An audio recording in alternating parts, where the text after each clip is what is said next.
270 మందిని పొట్టన పెట్టుకున్న అహ్మదాబాద్ విమాన ప్రమాద సంఘటన కారణాలు ఇక తెలిసిపోయినట్టేనా? గాల్లోకి ఎగిరిన ఫ్లైట్ కొన్ని క్షణాల్లోనే కుప్పకూలిపోవడానికి రీజన్ బయటపడిందా? ప్రమాద సమయంలో విమానంలో భయానక దృశ్యాలు బయటపడ్డాయా? ఫ్లైట్ కుప్పకూలడానికి ముందు ఏం జరిగిందనేది వెలుగులోకొచ్చిందా? అంటే తాజాగా బ్లాక్ బాక్స్ నుంచి డౌన్లోడ్ చేసిన డేటా అవుననే అంటుంది.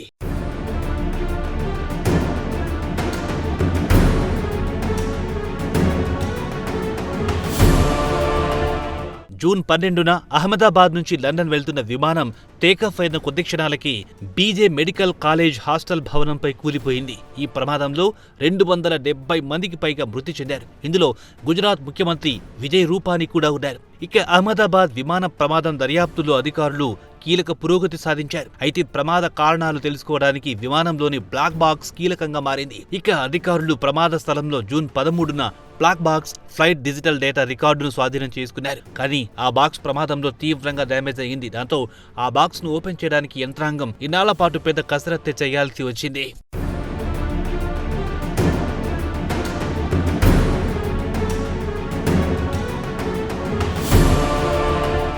ఒకానొక పక్షంలో హాని కలగకుండా బాక్స్ ను ఓపెన్ చేయడానికి విదేశాలకు దాన్ని పంపాలని కూడా కేంద్రం యోచించింది. కానీ ఎట్టకేలకు తాజాగా బ్లాక్ బాక్స్ నుంచి డేటాను డౌన్లోడ్ చేశారు. దాన్ని విశ్లేషిస్తే ప్రమాద కారణాలు తెలిసే అవకాశం ఉంది. దీంతో ఢిల్లీలోని ల్యాబ్లో డేటాను నిపుణులు విశ్లేషిస్తున్నారు.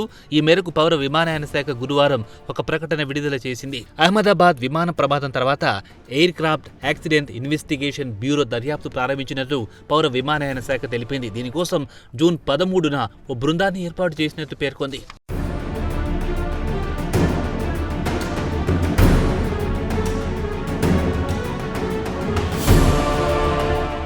ఈ బృందం కాక్పిట్ వాయిస్ రికార్డులు, ఫ్లైట్ డేటా రికార్డులను స్వాధీనం చేసుకుంది. జూన్ 24న బ్లాక్ బాక్స్ ను ఐఏఎఫ్ విమానం ద్వారా అహ్మదాబాద్ నుంచి ఢిల్లీకి తీసుకొచ్చారు. అప్పటి నుంచి ప్రయత్నించగా తాజాగా దాని నుంచి డేటాను డౌన్లోడ్ చేశారు. ముందుగా బ్లాక్ బాక్స్ నుంచి క్రాస్ ప్రొటెక్షన్ మాడ్యూల్ ను సురక్షితంగా రికవరీ చేశారు. మెమోరీ మాడ్యూల్ కూడా విజయవంతంగా యాక్సెస్ చేశారు. ఆ డేటాను ప్రస్తుతం విశ్లేషిస్తున్నారు. దీంతో విమాన ప్రమాదానికి గల కారణాలు వెలువడనున్నాయి.